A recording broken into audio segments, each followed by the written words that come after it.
OG Anunoby has blossomed into quite the player with the Raptors, but is his future going to be with Toronto after this offseason? You are Locked On Hoosiers, your daily podcast on the Indiana Hoosiers. Part of the Locked On Podcast Network, your team every day.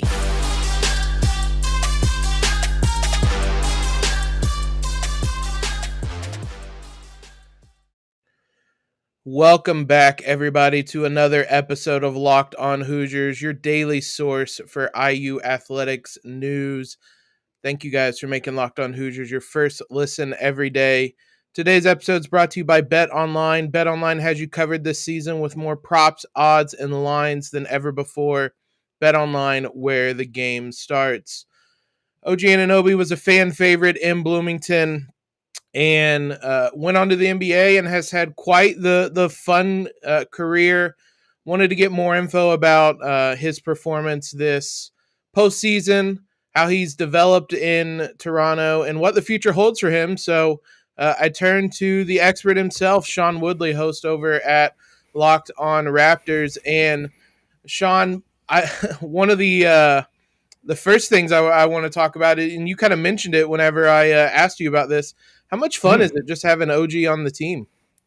Yeah, OG's he's an interesting dude who is like stealthily one of the funniest guys on the Raptors, and it usually provides like pretty good hilarity. I think actually this year, he was kind of famed for his like very, very short and abrupt answers, and it was kind of a thing. Like they would count the number of words he would give in his like end of game sideline interviews if he had the big game that the podium game for the regular season. And he actually kind of evolved a little bit this year and was a little bit more thoughtful, a little bit deeper in his answers, which was kind of cool, but did kind of remove some of those very awkward, hilarious moments where sort of hapless reporters would ask him questions and he'd just be like, yes. So yeah, it's a trade-off because he's like a better quote to put into your shows and stuff like that, which is nice. But yeah, he's just as far as like watching him on the court as well, he's a pretty unique type of player, right? Like he's for my money, like pound for pound, got to be like one of the 3 or 4 strongest dudes in the NBA. Watching him like post a guy up and just like bowl guys over never gets old. And it's sort of the multi-positionality for me that really kind of stands out, right? Like he is everywhere. He can, guard point guards and, smother them. I mean, a thing he did this season, the Raptors had a lot of struggles with really fast, slippery guards.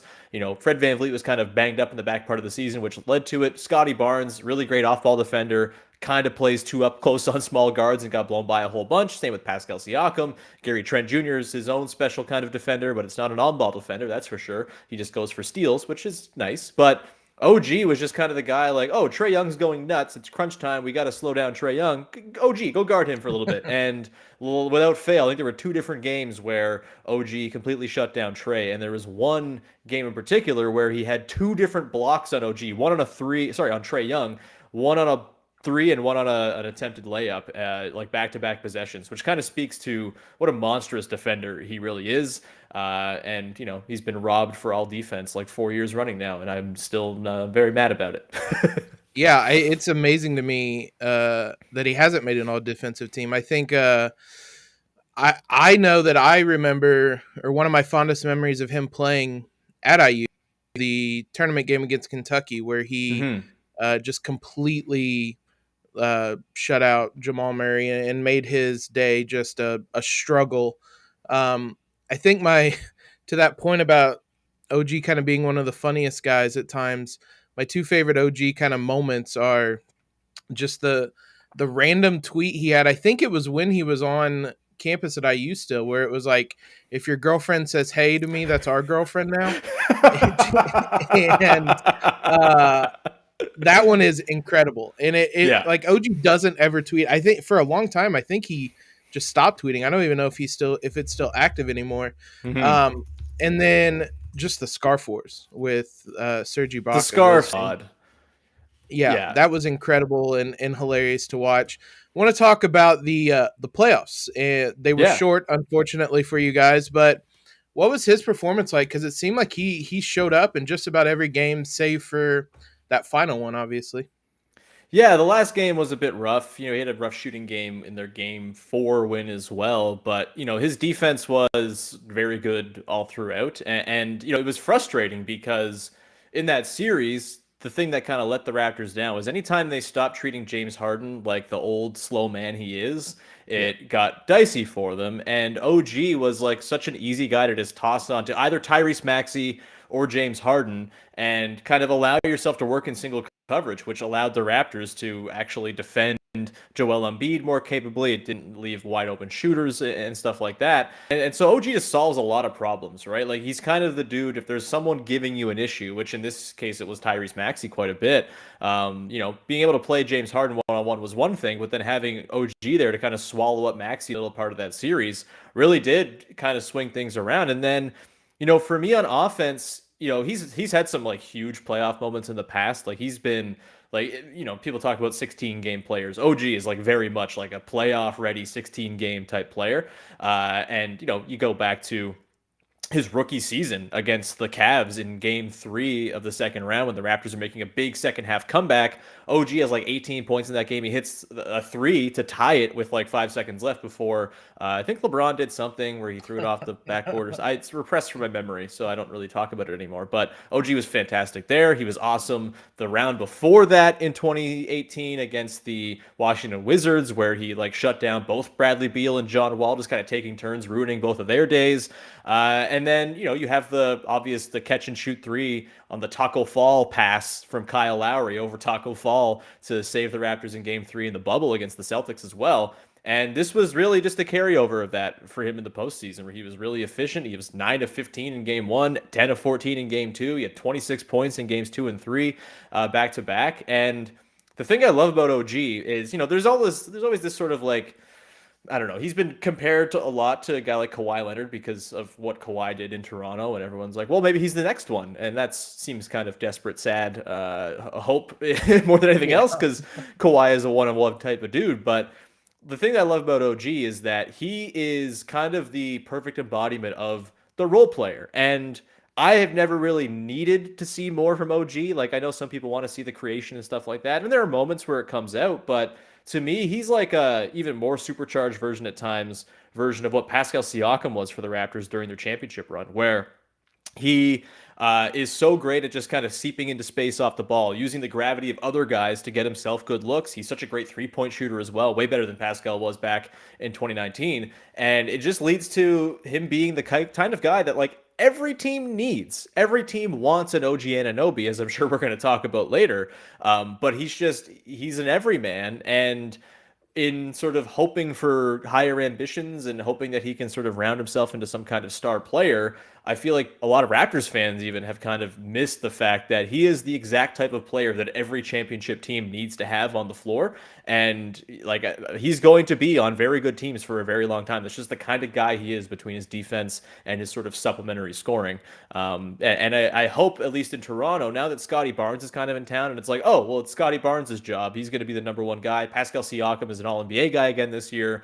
Maybe there's a little less pressure on OG to kind of take up the mantle of being a high usage on ball guy, and maybe he can just kind of do what he does best, which is score on teams that are paying attention elsewhere, and he just kind of seeps into all the spots to get really efficient buckets off. Seems like oversimplifying a little bit, but I mean, really, he's an elite 3-and-D guy. Totally. Yeah, that's capable of doing a handful of other things, like you were kind of mentioning. But on that note, like it's sacrilege to say. Sorry to interrupt you, but like, go ahead. Everyone loves Mikal Bridges. I feel like if you swapped Mikal Bridges and OG Anunoby, people talk about OG the exact way they talk about Mikal Bridges, and maybe even in like higher praise because he's 6'8" and can like guard centers as well. Mm-hmm. And that kind of gets to the point that I want to talk about here in a minute, just his development in Toronto and what being in Toronto has kind of helped him in terms of versatility as well. But for that, betonline.net is your number one source for all your betting stats and sports info. They're also the sponsor of today's podcast. Find all the latest sports developments, news, and odds, including this year's basketball championship matchup, the NHL Hockey Conference Finals, MLB, and of course, all the latest fighting news from MMA and UFC to boxing. Not to put you entirely on the spot, we're recording this before game one of the finals, but the Warriors are favored in the finals, minus 143, Celtics plus 123. Who you taking in the finals? Oh, my heart says the Warriors because the Celtics can kick rocks. I know you're a Lakers man. You agree. Uh, my brain kind of says Boston. No, let's just go with what the fates want. Let's go Warriors. But God, I'm very, very much dreading the idea of Boston winning. I am required when doing Locked On Hoosiers to be a Celtics fan because Juwan Morgan is on the Celtics. Raptors But legend Jawan Morgan from this season of the 10-day guy during the COVID era of the season. exactly, and that was he was one of the beneficiaries of that. He bounced around a little bit and Yep. found a spot in Boston. I am required to root for Boston, but I don't like it. Find me anywhere else, and I'm not going to root for Boston. Well, here's the But thing: is they're not playing Jawan Morgan a whole lot, no, so you they could aren't. say screw Boston. They don't deserve your rooting if they're not going to play the Prince Jawan Morgan, who I should say I think should have gotten more run when he was on the Raptors for that brief time. Yeah. You're not. You're gonna endear yourself to the listeners for making that argument on that one. BetOnline though is your continued source for all the sporting wagering information, including live betting, esports, and more. Head to the website today or use your mobile device to learn more about the trends and action. BetOnline, where the game starts. I want to zoom out a little bit just to kind of OG's development in Toronto. He kind of came in, and you mentioned the Kawhi Leonard comparisons. Those were there before he even declared for the draft. I remember numerous articles comparing him to Kawhi Leonard. Even the pros and cons of that Kentucky game is IU fans remember it fondly and will forever, but Mm-hmm. it put OG on this national stage where everybody became interested in those comparisons, came flying around all over the place. So I guess just kind of a big picture question is just how has he developed in Toronto?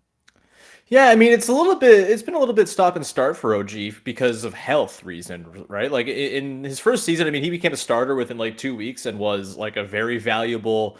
I think he had like a 9% usage or something like that. Like he barely touched the ball for that Raptors team that won 59 games in 17-18, but he was a starter on that team for I think like 62 games or maybe even more than that, 68. He was really effective and it kind of got you dreaming on what he could be, but it also established a real baseline of, oh, well, this guy's just going to be a really good 3-and-D guy at the very minimum because he's been that as a rookie. You scale up his usage and all that, and there you go. The following year, he ends up going to the bench because Kawhi Leonard's in town, and there was like a battle it seemed for the starting power forward job going into that season, and I think I picked OG to start more games than Pascal Siakam, but then Pascal Siakam just took the job and ran with it because he was really, really good that year and, kind of won most improved, emerged as a really fantastic player. And then OG gets hurt, gets appendicitis and misses the entire championship run, which huge bummer, right? Like the fact that the Raptors won the title with OG Anunoby not playing a single game kind of speaks to how ridiculously stacked that team was. But OG not getting to play in that run was a real bummer. He's on all the merch. I have like a Raptors championship shirt with all the faces in cartoon form. OG's there, but he never played, and it was kind of a bummer and kind of stunted his growth a little bit. And then the following year, I'm just trying to remember because like he's had injuries and stuff, right? Like it's been a little bit rocky. 2019-20 probably his best season in terms of like health and reliability that way. And that was the Raptors team that was on pace to win like 62 games with the shortened COVID season. And he was like so good defensively that year. That team was the number 2 defense in the league. They were also a team that like think pieces were written about by like every major X's and O's head about how good that defense was and how like novel and new it was. They had no all defense players, which was ridiculous. And I thought for me it was either OG or Marc Gasol who should have made it. I think OG like very much had the case and just didn't get the votes because that's how it goes sometimes when your team plays in Toronto. But he was unbelievable that year. Really, really kind of gave a lot of people a lot of hope as to what was going to come next. Following season's the Tampa season, right? And that was A bummer for everybody involved. He only plays 43 games. He gets COVID and misses a big chunk, and then they kind of tank the season and don't play their guys all that much to close the year. And even before that, he had, I think it was a calf or a thigh thing that kept him out for quite a while. Mm. And that was right at probably his best stretch of ball he'd been playing. I think he'd recently, before he got hurt, put like 32 points on the Pacers in a game where he literally guarded every player on the floor on the Pacers, like Sabonis, Turner, Brogdon, like all of them, and shut them all down while also scoring 32 in a game where they didn't have Pascal Siakam. And that was kind of like, oh, okay, maybe there's something more here. But then the season kind of got derailed, and the Raptors, I think, understandably kind of punted it because they went 1-13 during the month of March because Yep. OG, Pascal, and Fred missed all the games. And so they just said, well, okay, we'll go to the lottery. And lo and behold, Scotty Barnes was the reward for that. And then this year, again, kind of stop and start. He missed multiple chunks of time with injury, 48 games played all told. And there were lots of really good moments at the start of the season. He famously had an awful first game of the year. The Raptors lose to the Wizards 98-83. I think OG goes like 4 of 24 or something ugly like that. And it's like, uh-oh, OG with Pascal out, he's kind of the guy, and this isn't going super well. But he found his groove. He had a 36-point game against the Knicks during the time where Pascal was still out of the lineup with his shoulder surgery recovery. And he had a lot of really great flourishes. But as the season went along, Scotty Barnes levels up in responsibility. OG starts missing time and starts coming back, and there's a lot of mouths to feed in the Raptors. They got Gary Trent Jr. taking a bunch of shots, Fred VanVleet, of course, Scotty, Precious Achiuwa taking a bigger role, obviously Pascal Siakam doing what he was doing, and it was kind of a tricky fit to kind of squeeze OG in, and every time they would get like 5 games with their main guys, someone else would go out, and it would kind of reorient the sort of hierarchy of the team. So I think it was a bit of a stop and start year and a little bit of a sort of stagnating year in terms of his development. But I think we got some answers about OG this year too, right? Like before this season, he had always been like supremely efficient, right? His true shooting in 2021 was 60.5. Year before that, 60%. He was a 58% true shooting guy in his rookie year. This year, higher usage than he's ever had, but not by like a terribly huge amount. A bit more of a difficult shot profile, some more pull-up stuff worked in. He only had a 55% true shooting, although that came up from very low depths at the start of the season. So I think we kind of learned, like, OG's not going to be a number one guy necessarily, but he's going to be a guy who, if you leave him unattended, he's going to hurt you big time, and you can run specific stuff for him. They started running him through the post a lot this year just because he's so strong, has a pretty good read of the floor from that spot. It makes good passes and reads for cutters and get the swing going. It wasn't like a year where he came and sort of exploded on the scene like I think a lot of people thought he might. He was kind of pegged as a potential all-star guy, for example. That never came to fruition, but he did, I think, kind of crystallize what he's going to be best at in the NBA. And my hope is the Raptors also kind of saw that and they go forward and realize, all right, OG as your third option is a damn impressive thing to have. As your first option, probably not something you want to build your team around. I was just looking while you were talking at that Knicks game that you mentioned, the 36-point game he had. He took 27 shots in that game, and I looked it up. He only took 75 total shots at IU as a freshman in Big Ten play. Insane. He, in just offensively overall, it seems he's developed more than just kind of a 3-point shooter and a spot-up guy offensively. Yeah. Yeah, he's such a good cutter. I think that's his thing, right? Like he's so good at kind of creeping along the baseline. He has like this signature like chin up dunk where he'll be like under the basket and sort of do like the reverse chin up thing all the time because he's been hit on a cut underneath the rim. He's really good in transition as well. Like the Raptors, it's kind of their whole bread and butter. They stink in the half court and they kind of demolish teams on the run. And OG's really good there. He's hard to sort of chase down. He finishes through contact really nicely. Obviously, he's got the 3-point game as a trailer and stuff like that too. He gets a lot of low-hanging fruit, and there's something to be said for that, right? Like his catch and shoot threes, always money. The post up game where he can just kind of bowl guys over, always money. And he does it all while being, I don't know, one of the 3 best wing defenders alive, like who can literally. I don't know how many players actually can do this. There's maybe like 5 in the world who can actually capably guard all 5 positions, but OG does that. I think he has like of all defenders has given Nikola Jokic like I think like the Wow. second lowest like allowed field goal percentage against Nikola Jokic of any defender over the last like 3 or 4 years. Like that's what we're talking about with OG. So the offense is nice. The low hanging fruit stuff is great. The odd flourishes where he'll put the ball on the deck are also interesting. He's kind of like wobbly, his weird balance and sort of seems uncoordinated at times, and it leads to some interesting, adventurous attempts at scoring on his own. But all the other stuff he does so well that I think if you put him in a spot where he is the fourth or even third option, he's just playing off of other guys over a full season, working off of Scotty Barnes and Pascal Siakam. There's no reason he can't give you like 18 points on 62% true shooting or something crazy like that. Like that's how good he is at the easy stuff that the Raptors are trying to create for him. But yeah, the creation is maybe something that is best reserved for moments where it's sort of there's no one else on the floor to do it because it can get a little bit adventurous at times. There were a lot of players you could have named when you started that about who he's given the most struggles to. I don't think I would have ever guessed Nikola Jokic. That is wild. Yeah. It, Go back it at like there's been a couple he had a 6 steal game against the Nuggets where he was guarding Jokic the whole time because they had no centers available. I think yeah, this was in the season just before the shutdown where he was like just otherworldly defensively. Again, should have made all defense. I think he had 6 steals in that game. It was just like a smothering performance. that's one of the reasons I love him is his ability to play multiple positions and brought out in him, and I want to talk about that here in just a moment.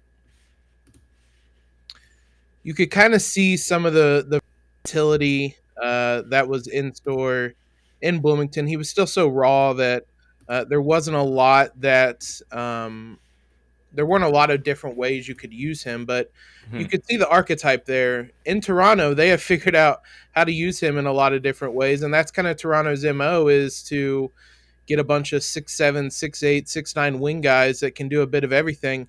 How Mhm. much does OG kind of embody that philosophy? Yeah, he is like having a guy like him along with Pascal Siakam. Those two guys, I think, are what it all flows from, right? It's like, well, these guys are really good. Why not get more of them, right? And in the end of season press conference that Masai Ujiri gave, just about the season and kind of running through all the guys, he was asked about OG and sort of his role in the team. And like the answer he gave is why I'm not at all worried he's going to get dealt this summer because he said we love OG. OG is great. If we could have 15 OGs, we would get all of those guys because like that's the kind of player who wins in the NBA. That's the kind of player who's playing deep in the playoffs, and he's damn right about that. And Yeah. so yeah, like the whole thing with the Raptors is they're trying to buck tradition, right? They don't really have a traditional center. They'll swap in OG or Pascal or Scotty Barnes or Precious Achua playing the five and try to get by that way. And then they're just huge everywhere else, and that is where they make up and compensate for the fact that they don't have a traditional 7 foot beef boy out there, just knocking dudes around. And so, yeah, for me, he is very clearly like a part of what we like to colloquially call his Vision 6'9", right? Like he's absolutely integral to that. And any suggestion that he's going to be dealt because the Raptors have too many power forwards, just you're not paying attention. The Raptors, it's a feature and not a bug, man. They're Yeah. trying to get as many of those guys as possible, not trade them for wings who are small and dainty and put up threes. Like that's just not how they roll. They're going to start with defense and length and versatility and then figure out the rest elsewhere. And the fact that OG is a 40% three-point shooter certainly helps him fit in and makes him that much more valuable to a Raptors team that has like 3 good shooters on the entire roster. When you were talking about him having to guard Jokic earlier because they didn't have a center, that I kind of thought, well, I mean, a lot of times OG is the center in some ways in Uh-huh. some of these lineups, and I know cleaning the glass isn't always accurate, but they had him playing literally everywhere from point guard to center last season. The most of his Yeah. minutes obviously came at small forward, but it seems like he played all 5 positions last year. Yeah, I mean, I don't know where they found that he was the point guard. I mean, he I defended was a point little guards, so surprised when I saw yeah. that one. If it's classified by like who he's defending, then yeah, he defends point guards all the time. There were some moments, I guess, where he was asked to create quite a bit early in the season when Pascal Siakam was out and Scotty Barnes was still kind of getting his feet wet. But for the most part, yeah, like he is a chameleon on defense and can guard anybody. You know, you stick him on a center, he can probably make that work or make it work very well in the case of Jokic. Stick him on a point guard, he's probably going to shut that guy down and you know, turn off the faucet of your offense. And then obviously the typical sort of long wings, he's there as well. It's kind of crazy back to that 2019 season where he didn't play in the playoffs. The fact that the Raptors got by Giannis without OG, who Yeah. has always been their best Giannis defender as well, Yeah. again speaks to how insane that team was. But like he is that guy. He'll guard Giannis. He'll guard the best player on the other team without fail. And then also he's just like a menace off the ball as well. He's so good at, you know, picking out passes, jumping passing lanes, getting deflections, just kind of doing stuff away from the ball as a help defender that is really, really effective too. He's an impressive defensive player, man. It's a ton of fun to watch. So I was gonna say he's a lot of fun to watch defensively, and that's rare in the NBA to get somebody who you enjoy just watching play defense. Yeah. We've kind of alluded to it a couple times, but OG was in the news cycle this week Yep. because Jake Fisher over at Bleacher Report wrote an article about the potential of him being traded. Kind of reading it, it seemed like it was all kind of external sources that were maybe hoping he would be on. What's your Yeah. kind of read on his availability this summer? I think the only way the Raptors are trading OG is if they're trading OG in a superstar trade, like Yeah, using him to get a player who's so good that you don't miss OG. And I don't really see that trade out there. I don't think Rudy Gobert qualifies as that type no, of player. I don't think DeAndre Ayton qualifies as that type of player. I don't even think Donovan Mitchell qualifies as that type of player, although I could maybe hear the Mitchell thing with OG, he's just like again, Masai Ujiri talked about after the season, like we want more OGs, so give us more. He's not talking about trading them, and I think again, to your point, that piece, Jake Fisher even noted it's probably more about teams hoping that there's some disgruntlement with the role as opposed to anything else. You know, oh, the Raptors need a center. This keeps on coming up as like a thing that other execs keep saying about the Raptors. Well, they need a center. They need a center. No, they don't. Like the Raptors have said, we're fine. We don't need a center. It's cool. Everyone else can tell us we need a center. We promise you. We got Precious Achua. He's going to be our center. We got Kem Birch. We got Chris Boucher. We got all these guys who can play center. That's what our plan is, unless we get a transcendent superstar type center. Like a Karl Anthony Towns comes along, sure. OG might be part of that trade. But until you get a guy who's an all NBA level center who can actually build a team around, they're not going to trade OG just to trade OG so they can balance out the roster because trading OG for an Aiton or even a Gobert or a Mitchell changes the whole dynamic of the team. And there's certain players who you are good enough that you do that for. I just don't know if any of those guys are that. And look, I have a hard time separating the Utah Jazz from the Utah Jazz of it all and like the stink yeah, that's on that whole franchise. Like Rudy Gobert and the Raptors would be awesome. I'm not like they would not give up any points. It would be ridiculous. But he doesn't fit the sort of overall team vision building model and everything like that. So yeah, I would be pretty stunned if OG gets dealt. He's certainly not getting traded for like Josh Hart in the seventh pick because as much as Josh Hart's fun and cool, he's just the smaller, less good version of OG, and they don't need another child in the draft. They just got the best child in the draft, literally from the last year in Scotty Barnes. So they're in a good spot. They're in no need to go and trade, and it does very much feel like GMs out there being like, "Oh, that guy's really good. That would be nice if we could get him." Like, yeah, I would be concerned if there were GMs in the league who didn't want OG Anunoby. If there's a GM out there who's like, OG, not sure about that 40% 3-point shooter who can guard all five positions and scores at a pretty efficient rate. If you don't like that guy, you probably shouldn't be an NBA GM. So wish all you want, unless you're coming correct with like an actual meaningful offer that improves the Raptors, which is how they go about things. They don't just trade guys for smaller parts; they trade good players for better players. That's just you're not getting OG unless you come with some sort of Godfather offer. yeah. That's always one of my favorite parts about reading these rumors is you Mm-hmm. have a guy that's a 40% 3-point shooter that we've talked about has guarded all five positions, done it well, and we want to get him for the seventh pick and a Yeah. lesser version of OG Anunoby. It's like I don't understand that one, guys. Yeah. So clearly, you think his future is in Toronto. So, I guess what's the next step for him next season in with the Raptors? I think it's just a little bit more like crystallization of the role we talked about, right? I think we kind of got the answers as to what the right role is for him this year. And I think the vision that the Raptors have in mind is Scotty Barnes and Pascal Siakam as kind of dueling heads of the snake. Pascal was basically their point guard for the second half of the season and was very, very good at it. Scotty Barnes came into the draft as a point guard. He played all 5 positions and was a maniac doing it. But, I think in theory, you have those two guys as sort of your key creators. And then you have Gary Trent Jr., Fred VanVleet, OG Anunoby working off of those guys as fantastic shooters who benefit from the gravity that Barnes and Siakam have. And so I would expect like an uptick in overall efficiency for OG next season if that role is crystallized as sort of one of the big pieces in orbit around those two sort of apex wings. He goes from 55 true shooting back up to his typical home around 60%. I would love to see him finally kind of cement himself as like a very clear, no doubt, all defense type guy, which is hard to do, right? Like not everyone's watching the Raptors, and that's just part of the way it is. And typically you're going to have big time teams and notable players who have reputation, and also Matisse Thybulle making the all defense team. And so, can I just talk for a second about Matisse Thybulle? That Go off. like every year, this dude, the best PR team in the whole wide world. He's so bad at offense that he can only play defense for like 18 minutes a game. And yet still, it's like, well, his defense is incredible. I watched that dude in the playoffs get blown by Gary Trent Jr. like a dozen times. Are you telling me he's all defense because he gets some cool blocks? Chris Boucher also blocks threes. I'm not putting him on the all defense team. Rant over. Stop putting Matisse Thybulle. He's got 2 all defense nods that OG should have.